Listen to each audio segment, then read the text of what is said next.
Hello, and welcome to Traverse. My name is Franziska Eri. I'm a theatre and opera director talking to you from the Ram Theatre in Budapest, Hungary. Every week, I'll be talking to different industry professionals from all over the world about their careers, the shifts and adjustments they had to make during this pandemic, and their hopes and dreams for the future. This is Traverse. What's next for our industry?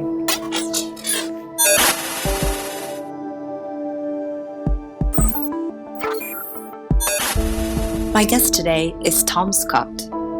Tom is a London-based scenic and costume designer and director for live events.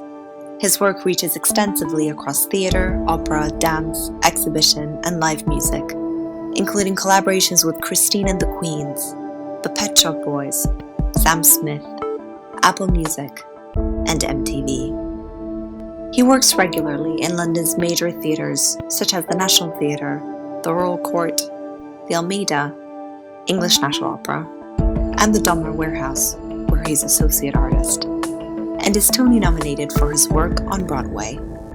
Hi, Tom. How are you? Hi, Francisco. Good to see you. Good to see you too. I'm all right, yeah. Where are you right now? I'm in my house in Clerkenwell in London, with my south-facing windows, which is welcoming in the beginning of spring, it seems. Yeah. Well, maybe that's a bit premature, but yeah. That sounds lovely. I love it when spring actually arrives in London. The whole city just changes. It hasn't been till this lockdown that I've been having conversations with people where you start to get to that point of, I don't have anything to tell you. I don't have any news. Right. Yeah, I've run out. I know how you feel. But let's actually talk about it a little bit. Where were you and what were you doing when Corona kind of hit? I was in New York. I was opening a show with director Rebecca Frecknell at New York Theatre Workshop, played by Martina Mayock, called Sanctuary City. And we were in rehearsals at the Lucille Hotel Theatre. It was February, and it all started to sort of come our way. I got out of there quicker than Rebecca did, but we didn't manage to open the show. The show was in previews, but it didn't press. The first of many experiences in the last year that are sort of this pregnant kind of moment that never kind of quite makes it to completion. So it was strange. My partner is from New York and is living here now and has been here this entire time. So I'm familiar with New York and it wasn't too much of a sort of alien experience, but it quickly became clear that we needed to get back and get nesting as soon as possible. I shut down my studio prior to the lockdown being announced and started to make plans for how we were going to work without being able to be in the same room together. So you were quite on it from the sound of it, because you kind of made all those you arranged all of that before even the first lockdown. Did you make any arrangements in your work as well? Did you notice any shifts early on?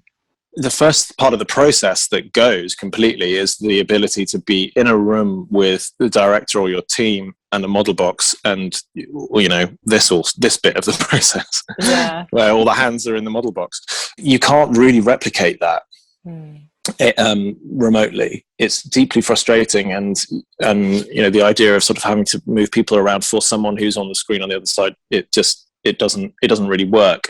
But I have a sort of strong enough digital component in my team that we really pushed to the fore. So everything has been done with 3D drawing programs and animations and renders, and so that has been what we've been sending out to the various places we're working at, both in the UK and internationally. I mean, the really lucky thing for me is that I've just been mainly working on operas at the moment, so those processes are much longer. We're able to make things without the fear of not being able to make it to a finished piece. because they're going to be opening in 22 or 23 or whatever. Just on that note of just going digital, do you think this is going to change the way because you said it's very difficult to replicate the very physical relationship when you're brainstorming and you're moving things around, but the fact that you went so digital and you managed to get the work done, do you think that's going to change the way we think about design in the future? Well, I mean, gosh, the interesting thing about this moment is that there's just so many sort of threads that get pulled, and you suddenly, you trace them back, and actually all sorts of other issues that come falling out of the cupboard. I don't think it's a coincidence that with this moment, theatre is sort of going through this the identity crisis in a way, and the identity politics and white supremacy and fair practice and stuff all come tumbling out, and the nature of who is the work for, all this sort of, it all comes flying at you. So you start to unpick those threads of maybe we don't need to do this part of the process in this way, and it can if you're bold enough, it can lead to whole new reimaginings of how we make work, why we make work, and who we're making work for. There's a strong argument ecologically for much more expedient ways of communicating ideas. So, the amount of air travel that we have to do to just simply go and present a model and come back, 5 hours later, feels strange now. Yeah. I've done many presentations now on Zoom with whole companies, and there's something strange about the clarity of that. I think that the way that those things are conveyed that is quite interesting on Zoom, because especially when you're dealing with a different country and English is their second language, there's a clarity that you have, the sort of real precision that you have to go through to convey these ideas over this sort of extra obstacle of distance that actually can lead to more eloquent and more rigorous results. I sometimes feel like there's a sort of energy when you're all in a room together that can there's a lot of anxieties and stuff that can sort of send you off course a little bit. So in many ways, I'm talking like a true introvert now. Just stay at home and just not have contact with people. But I've definitely been able to pull sort of bits out of this experience that have helped the process, but it also highlights the moments which are irreplaceable, I think. Yeah, I think you're absolutely right. I never thought of Zoom or digital conversation as like an added obstacle that actually makes you more precise. That's actually such a positive way of looking at it, because my experience has been sometimes that obstacle being a bit too much and actually getting to me so much that I get frustrated. And I think it can be very distracting. But I prefer your take on it. I think you're right. It requires some preparation and some clarity. I think you're also right, though. I mean, everything has an equal and opposite. For every positive, there's a negative that sort of balances out this entire experience. But it's the sort of Brian Eno approach where he, that card game that he made called the Oblique Strategies that he designed in order to throw spanners into the works of the creative process, because it adds friction, and overcoming that friction makes for better work. Yeah, and actually you embracing it is something I wanted to talk to you about, because you have a very wide, range of expertise, and you made work for very different mediums. And I wanted to talk to you a little bit about your work at the Open Air Theatre in Regent's Park, because this seems to be some sort of new COVID-safe thinking for a lot of theaters, moving outside and doing outdoors spaces. I was wondering if you had any tips for designers who have to now design for outdoors or to do socially distanced work. The production that we remounted last year was of Jesus Christ Superstar, that we started work on in 2015. It was performed in 2016. It returned to the park in 2017. We had a version of it with a full orchestra and opera chorus at the Chicago Lyric Theatre in 2018. Then in 2019, it was the Barbican, and then it started its American tour that same year. So to say that we put it through the mill is would be an understatement. I mean, we've lived and breathed it, that creative team, for so many years, that when it came to a prospect of doing a version last year, socially distanced, we were very, very excited by the prospect, but also hugely supported by the amount of work that we already had done. So I would say it's unfair of me to give a totally clear sense of what it is to work in those conditions from zero, or at least in that space. The process is so difficult that it really shifts the direction of focus from the end result to the making of it, which is, I'm sure you live and breathe as well. Like, process, I think, in making work generally is massively undervalued, underrated. So I would give the advice in the same way that I would give advice generally anyway, which is focus on the making, focus on how it's going to be made, and what it will be will sort of take care of itself. We can be too goal oriented, too product oriented, and forget that actually theatre making is about the process of going through the thing. And in doing so, it strangely takes a little bit of pressure off you. What are people going to think when they come into this room? And how do it's a sort of like, don't come round yet, I haven't finished tidying up. It's a sort of, you just live like that, and it's just anxious. And actually, if you enjoy the process of making the thing, it comes out differently. It just comes out differently because you can see that it's been made with the love of process rather than anxiety about what that final thing's going to be.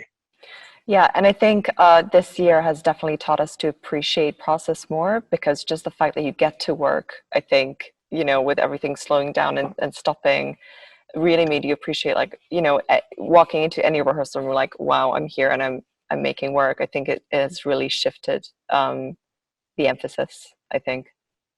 Yeah, because were you at the Opera House? You were making something at the Opera House? I did, yeah. I directed a short film, which was my first time directing opera for film, and it was a very different experience to normal opera rehearsals because obviously we're all masked. I specifically asked for an actor to be close to Alex Lowe, our soprano, and it ended up being her partner. Because of COVID. So it was very interesting how those creative decisions were basically dictated by what was allowed and what wasn't. Yeah, and there's real creativity to be found in working with these constrictions, kind of what we were talking about earlier on. It's sort of embrace that problem and work through it, and really exciting opportunities can come out of that, I think. Yeah, and you mentioned your work at the Almeida. I was wondering if you could talk a little bit about that. What was that like in deep in COVID? Oh, I mean, it was just because I think we came out of lockdown 2. I'm going to have to, I've lost track of time. I think we started rehearsing coming out of lockdown 2. We were like, this is great, we can start now. And then just as we started, we went into lockdown 3. We were allowed to carry on rehearsing, but otherwise, things were locked down. So suddenly trying to costume a show when you can't go and see any clothes is interesting. But it calls into all sorts of questions about, sustainability and recycling and stock costumes and the avenues that one can go down to find secondhand clothing without having to go into shops and stuff. It's just sort of like, it was a challenge, but that's what it's about. And it's sort of, okay, well, what happens if we take this ingredient away? Or what happens if you've only actually got 500 quid? They're all interesting challenges. And I think that fundamentally, deep down, theatre design is about problem solving. And so it's weirdly, I think, sort of designers are the people to help us through this this phase, which is like ultimately a crisis of imagination. But we are designed to we are programmed to solve problems. And then of course the show was on for about 2 weeks, and then it was pulled because we had to lock down again. I mean, I can't remember the timings of it, but the show had to end and it didn't reopen again. So again, strangely, the actual thing wasn't around for very long, and the process of making it and creating it was far more rewarding in a way. Having that moment to sit in the room with some people who had also experienced the same year as we all had, and to devise a piece largely based on their experiences, was incredibly cathartic. So, and the design was, I always try and sort of work with some sort of visual symbols or items, whatever, that sort of resonate with the piece. And so we filled the room with piles and piles of logs, sort of seasonal, Christmassy sort of texture to the space, but also something ritualistic, something about nesting, something quite elegiac in a way, with the sort of many stumps of like trees around the space. It felt almost like a memorial, but also the potential of fuel to burn and hope, I suppose. So there was very little carbon footprint on this show. It was, we got these logs in, and then they were sent away, chipped, and sent out to garden centres and stuff. So it was a porous experience. It sort of, it wasn't just about the event itself. It was about these sort of tendrils of things that sort of go back into the community after the thing is finished. And let's talk about that a little bit, because obviously sustainability has been very important in theater, and especially when it comes to design. So what are your thoughts on that? Like, how can we minimize that carbon footprint moving forward?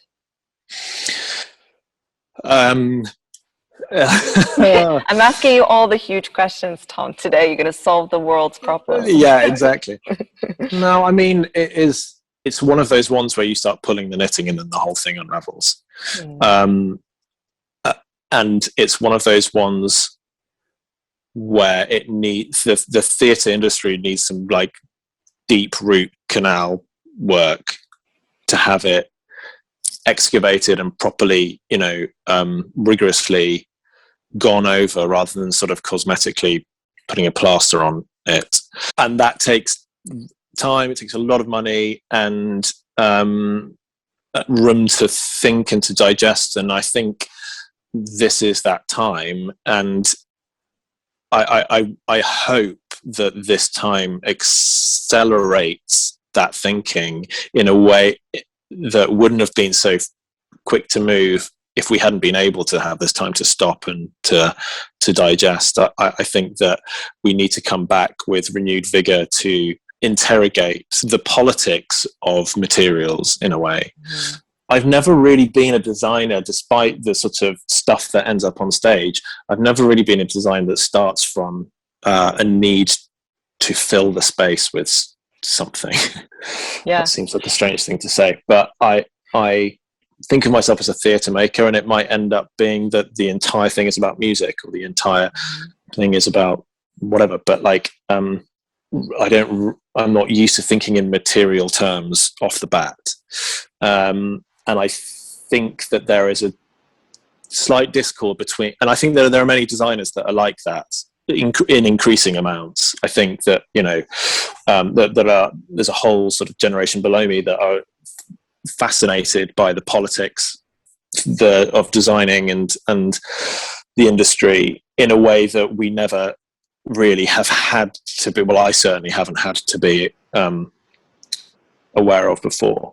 I'm having conversations with designers about design collectives or single set seasons or a quota of materials that the entire season has that can be used and reused, so that you can, as an audience, you can return to see shows and to have a conversation with a space about the changing materials that are going through it, an ongoing conversation.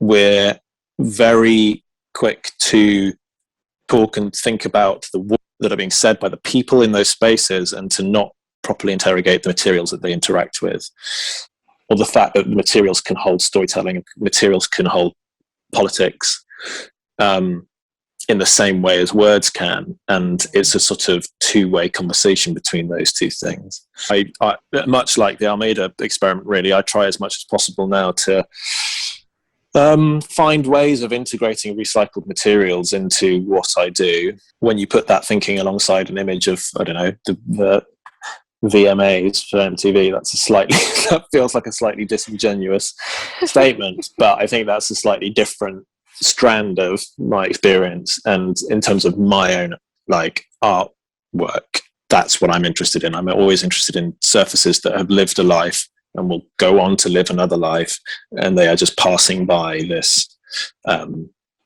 room. Let's talk about the VMAs and your work with music, because you mentioned that sometimes you, as a theater maker, you understand that no material is also design, and allowing space for music is also design.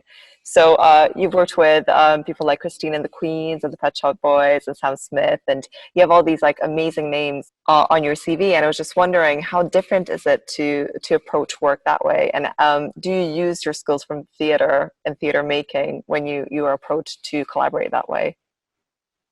Yeah, absolutely. To that last question, again, I think it comes down to process. I think that it's possible that people that don't work in theatre can maybe come to a similar end product in the music world as people that don't work in theatre. But the process of making it, the discourse that you have, the way that it's framed is what brings the freshness, brings the different view on the different angle on things. Largely that comes down to storytelling, that comes down to an understanding of visual dramaturgy and narrative. I think that's why increasingly people are turning, the music world is turning to people in theatre to help with that. I think especially with the Christine and the Queens project, Eloise wanted to have a world that felt like a kind of like West Side Story on film, or like right. All That Jazz, or something that is, although this is an album launch and a gig, for it to feel like a musical on film, and to sort of smash those genres together, is you have to have an interest in form, and I think that people in theatre are quite sort of predisposed to be able to digest all that. The thing that is really different in the music stuff is that really there is an open invitation to be your own creative leader, and it's so not what I was taught really in theatre. We always hear that the play is the thing, the play is the thing, the play is the thing, and all the the living writer, the dead writer who's not even in the room, and then the director, and then and there's a sort of hierarchy and order and a sort of like etiquette, especially in the UK, that goes with that. It's different. It's different in mainland Europe a little bit, but it does ring very true. And do you notice the difference between the UK and Europe? I definitely do, but obviously you can't group Europe into one country, because obviously the cultures will be very different even within countries. But I think exactly what you said, the to tiny details of like how plays are credited, or why people go to see something, because it's written by yada yada da. And I think one thing I do is kind of a litmus test is how different countries do Shakespeare, or different companies do Shakespeare, because I feel like in the UK there still seems to be, less now obviously, but there still seems to be some sort of like you're not allowed to mess with Shakespeare kind of thing. And then you see Jan Klatta's H, and there's all sorts of text and all sorts of badassery that is just really not polite about it. Yeah, it's distressing. The guy's got a lot to answer for, because it's his work has sort of directed the tenor of sort of held hostage the tenor of theatre making in our country to this day. The reverence that is asked of you. Maybe it's held hostage by the audiences, I don't know, or the expectations of the audiences, but you know, it has, I also think it sort of has this aesthetic. This might be a tangent, so you'll have to redirect me back, but like we're sort of obsessed with old buildings in design world in the UK. There's sort of ghosts in old buildings, and that's largely down to the literature that we're putting on stage, and I don't know, the Ibsens and the Chekhovs and of course the Shakespeare's on top of that. But beautiful dilapidated old buildings, which are amazing to look at on stage, but just it's such a signifier of something British for me, like really beautifully realized. The idea that like the set, like the room that we are in, holds ghosts of ghosts of actors before, or people before, characters before, and sort of like ghost stories really, and sort of summoning the spirit of of older times when our country was great. Whereas you look at Germany, and I think that there's something that happened in the middle of the last century that means that redirecting the lens to look forward from now onwards is much more preferable. And we seem to sort of like relishing and bathing in our sort of history that can inhibit progress. This is a massive tangent. Where were we before? We were talking about MT. but it is relevant, and I'll get to it later. But yeah, let's carry on with. I was just asking you about your process and whether it's different in music. It's so there's a much more open invitation to be a creative leader.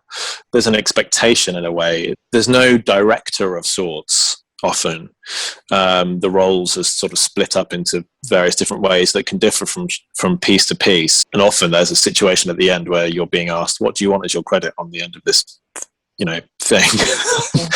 It's a bit of a snatch and grab, and you just take up the space that you want to take up and offer in the idea that can completely change the trajectory of a performance or a piece. There's obviously the relationship with the artist that needs to be respected and to develop ideas together, but so often there's a kind of carte blanche in a way to go, you're being employed as an artist. And I think that is really, really undervalued for theatre designers specifically, when you're designing plays, musicals and operas and stuff. We don't credit the designer with the title of artist, I don't think. Still, the general consensus for design in this country is that the designer on some level is a craftsperson that carries out the vision of the director. That's largely, I think, still the public perception. And that is a brilliant segue to Barbarian Sound Studio, which is something I wanted to ask you about, because I saw this production at the Donmar Warehouse. But this is a production where you were not just a designer, but director. And the actual world that was built in the design was very much, dramaturgically sound, pun intended. And I was wondering, what was that like? What sort of process did it change at all for you that you were also designing and directing? In so many ways it didn't feel like I was changing anything. It was just making a piece of work, and this time the focus is on being in the room more with these people, as opposed to running around shops looking for the right pair of trousers. And it was never a job swap for me. And I kept saying that to everybody at the time when they were saying, you're going to go be director now. I was like, this isn't a job swap. This is the best way that I know how to achieve this idea. And it's an idea that I'd sort of had in my head for 4 years before making it. I think me and Joel started talking about it in 2015, 2016. We went through many workshop processes to get it to where it was, and it felt like it felt, again, it's all about the process again. This is interesting that you talk about it, because I don't think I quite knew what it was going to end up like. Mm-hmm. And as my first show as director at that profile as well, I think I should have been more nervous about that than I was. But I just sort of wasn't. I really believe that if you nail down the process and everybody is on board with that, and everyone knows what they're in and what they're part of and what their role is in that, that you start to sort of move in harmony towards something. It's like a three-legged race. It's like getting up, once you hit your stride and you hit your rhythm, you're on the move. But until you've got that, you can't quite get fast enough. It's just the strangest analogy that I've ever. And yet, I perfectly understand what you mean. So like it's a sort of synchronized thinking, and we had a rehearsal room set that was largely the set that was on the stage. The booths were recreated in the rehearsal room. The one on the stage, right? The vocal booth was the exact same one we had in rehearsals. Obviously, the whole sound setup was there, and I had Ben Ringham, who was the sound designer, with me the whole time. So we were rehearsing in a studio, and I never really sort of digested this until after the process. I think there were maybe 12 scenes. I often talked about them as tracks instead of scenes, and we talked about musically what those tracks, what if they were a song, what they would be.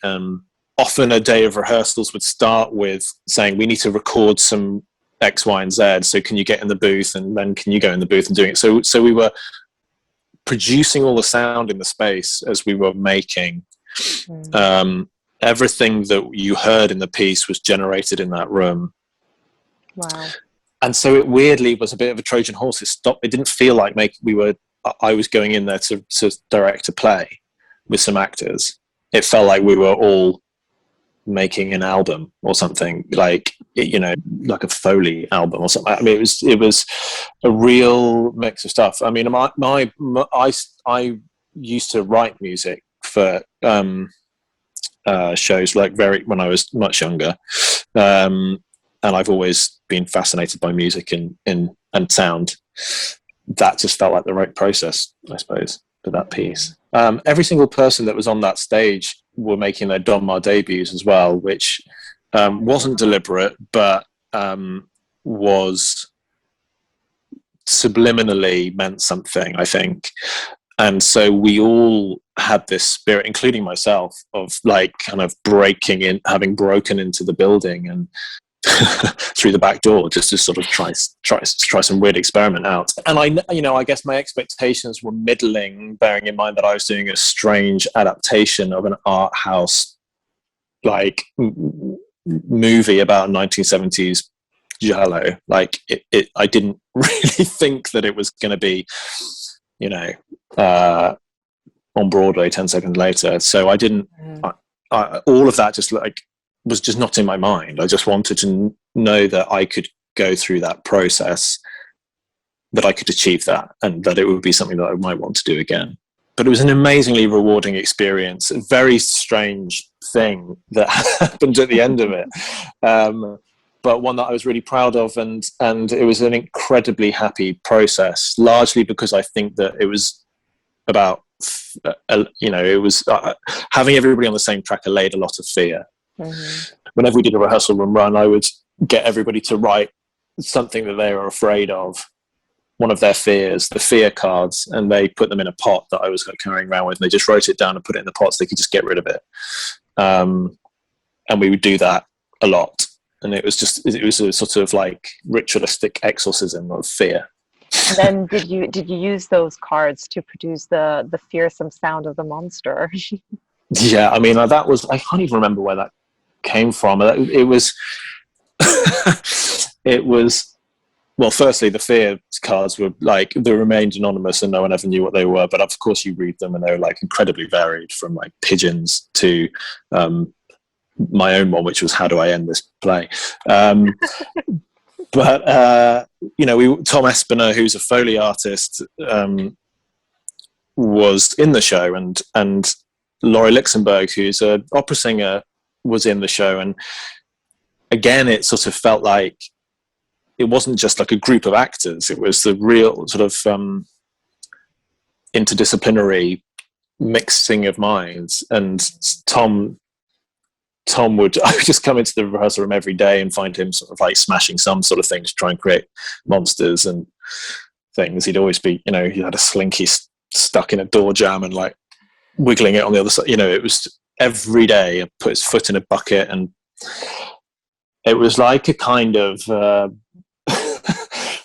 Laurel and Hardy or a Buster Keaton sort of Charlie Chaplin thing going on as well. It's just this sort of like weird fine line between like deep, like really unpleasant body horror and sort of silent movie comedy. I'm just going to collect these into one question. But you mentioned a lot of things about, this being a Donmar debut for a lot of people and almost forming an interdisciplinary collective.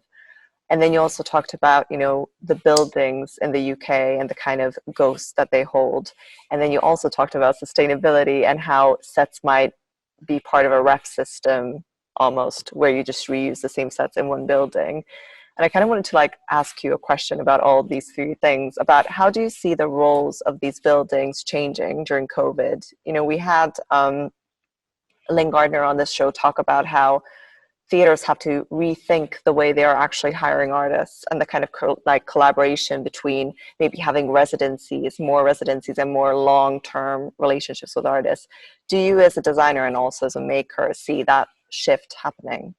Yes, I mean, well, I don't know whether I see that specific shift happening. I think that there are some sort of solid things that might help to indicate where we go. One is, of course, much tighter belts and much less money to spend. Another is a really, really important, valid frustration from artists of this really deep and traumatic betrayal, ultimately, that has happened in this time.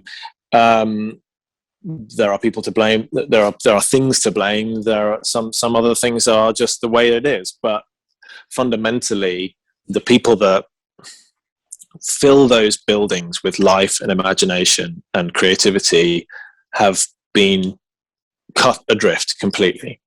And so there is a renewed passion, I suppose, and fire that the artists are going to return to those buildings with, and lists of demands, and et cetera, as they should, as we have a right to.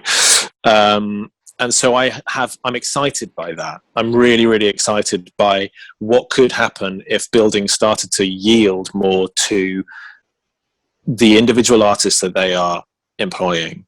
There are complexities to this idea of residencies and longer term relationships with single artists, because you obviously just have less of them in the buildings.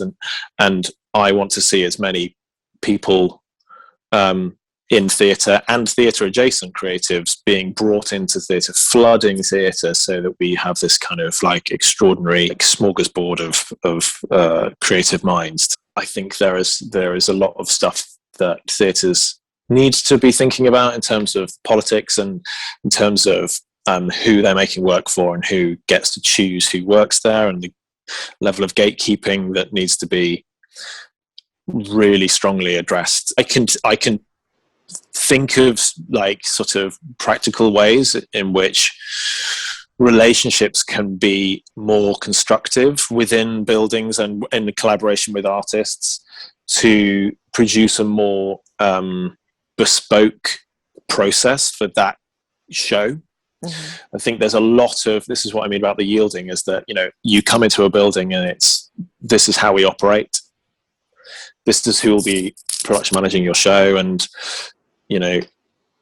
it's, I think, for too long, buildings and actually I've sort of ingested, artists ingest this into their system as something that's normal, and I think it's kind of not. And going to these buildings where you jump through these hoops whilst also trying to be an artist, and so much of the job often becomes about how you as an artist can fit contort yourself into this system.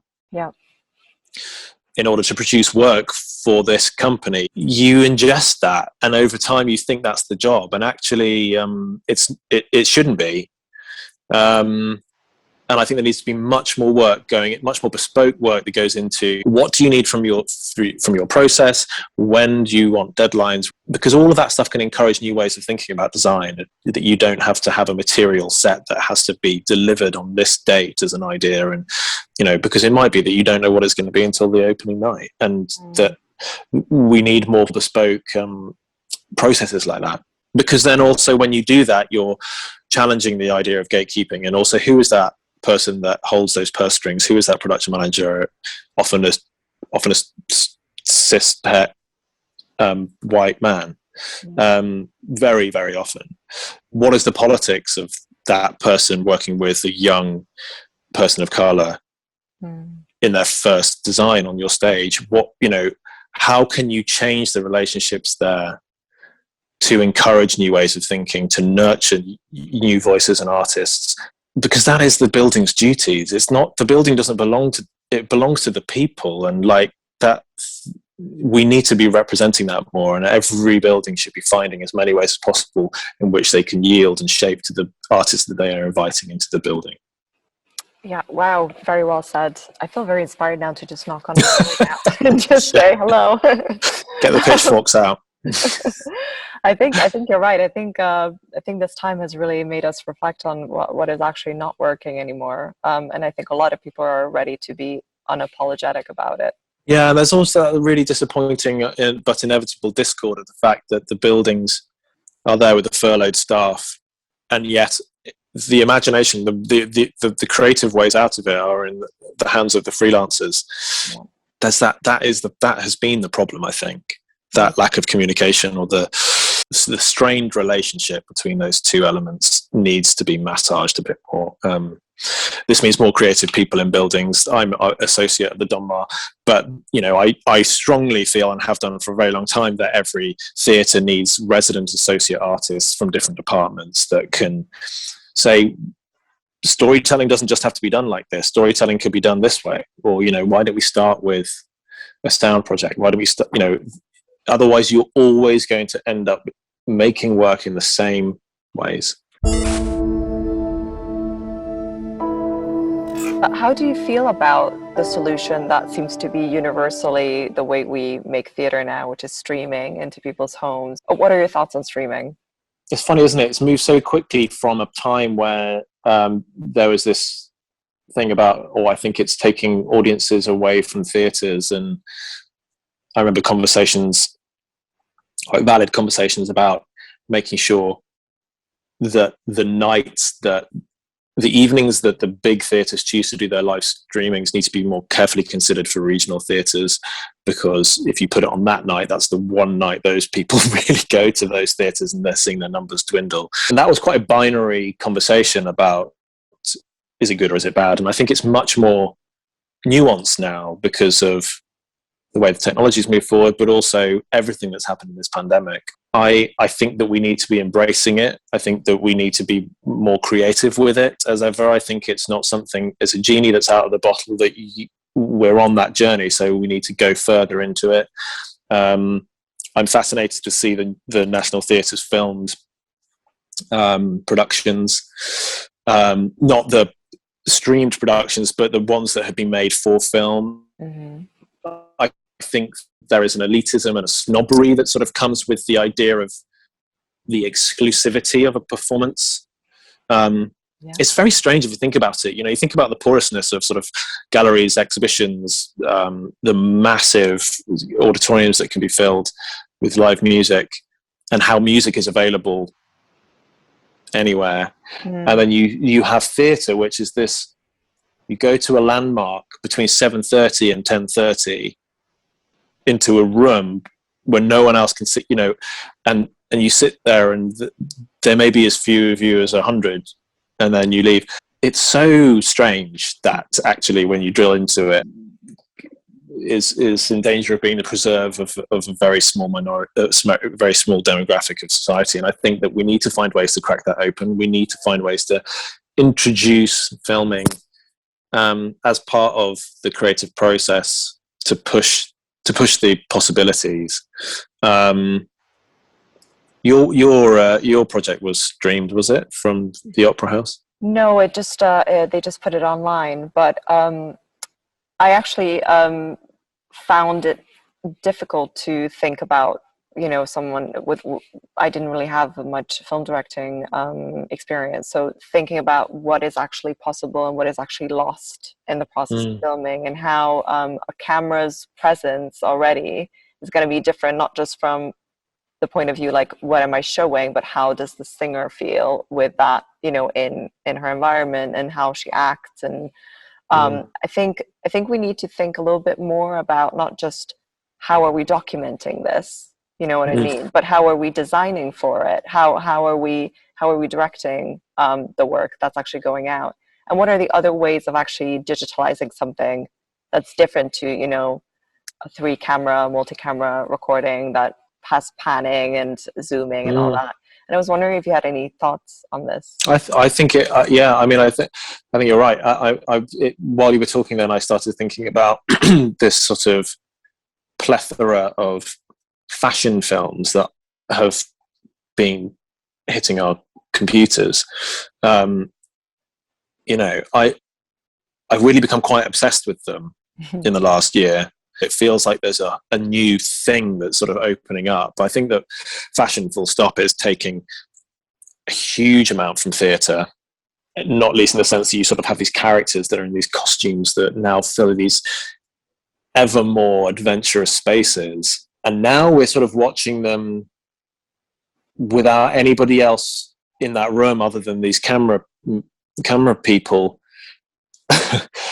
And you're often seeing them on camera as well. You're seeing, people walking down the runway, you're seeing the cameras filming. And it feels really interesting because it feels like it in some way, it kind of, when I see the cameramen there, it sort of breaks down a sort of rigidity of a product, the sort of divide between product and process. It makes very evident that this is sort of a process. You are watching the process happen as you're watching the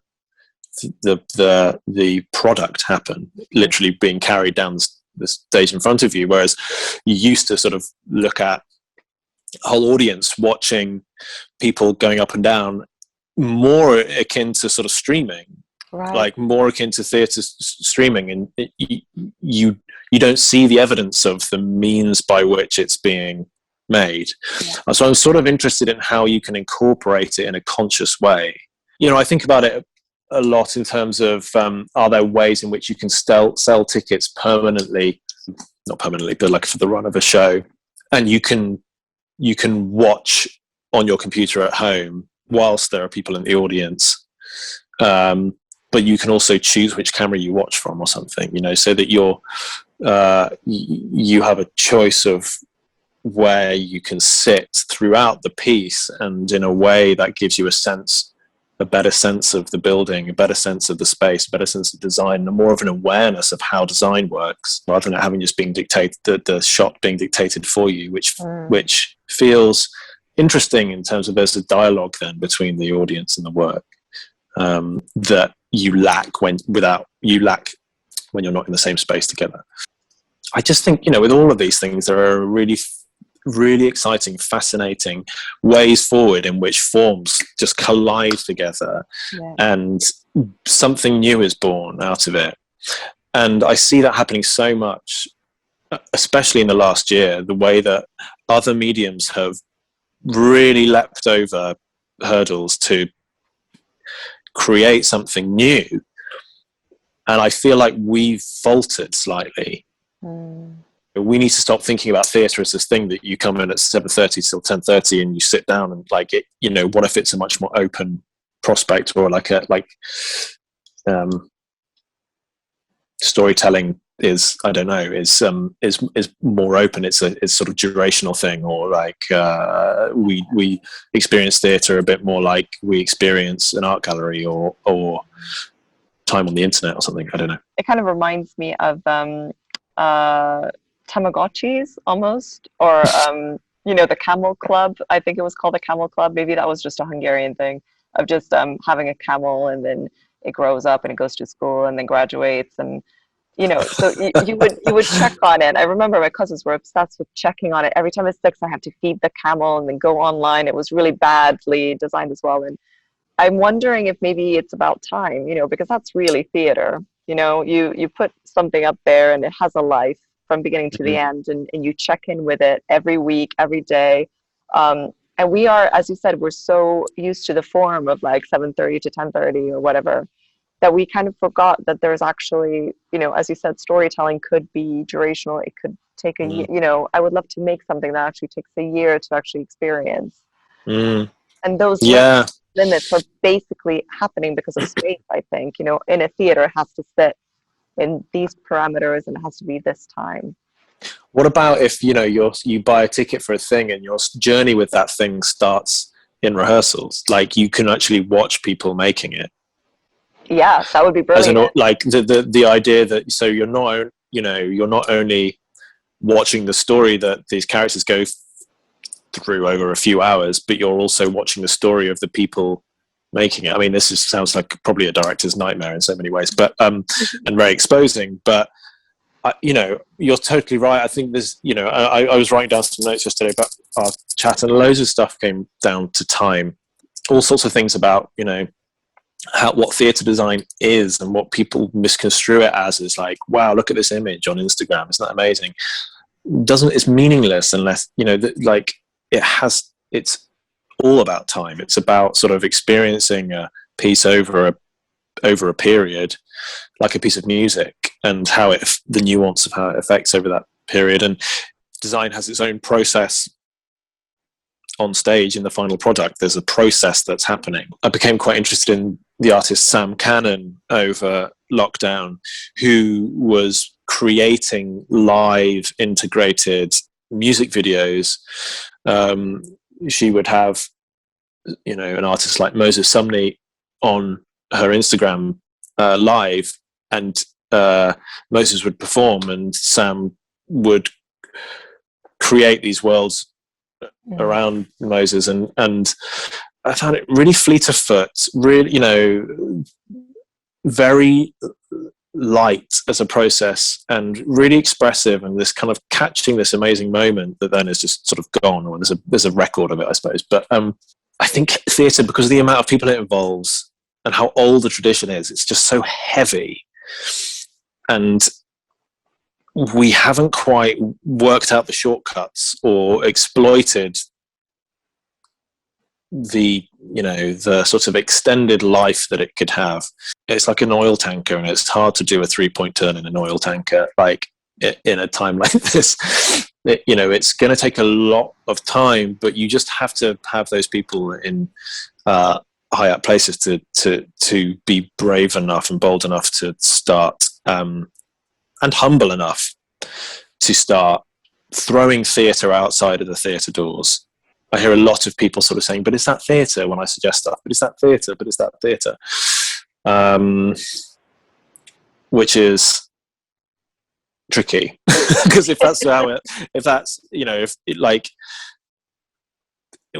have to just start being brave and adventurous without just all having to be in this one room at 7:30 on a Saturday night. There's so much coding, isn't there, in that as well, in the sense that it's kind of like these show times suit certain people, not other people. Yeah, who can afford to be there. Absolutely. Yeah. Tom, I'm so sorry, but we have to wrap up. Otherwise, otherwise I would just sit here forever and just listen to you. So you asked where I was. I am in the Rams Theatre in Budapest, and every time I say goodbye to a guest, I ask them to do one thing for me, which is, if you were here and if anything were possible, what would you like to make in this space? Oh gosh, I'm trying to think of something that would befit our conversation. I think ultimately the abiding thing is the importance of process, and so it feels like it would be disingenuous to put on a show in that space. I would have it open all day, every day. It would be a theatre for process, where people could come and go and watch artists collaborate and create and generate ideas, and maybe there's a sharing or something, but it's a rolling schedule, and it's a much more porous enterprise. It's a kind of theatre come art gallery come library space where we can celebrate the idea of people working together and the process that we go through, and to take the pressure off the final product. The big FP.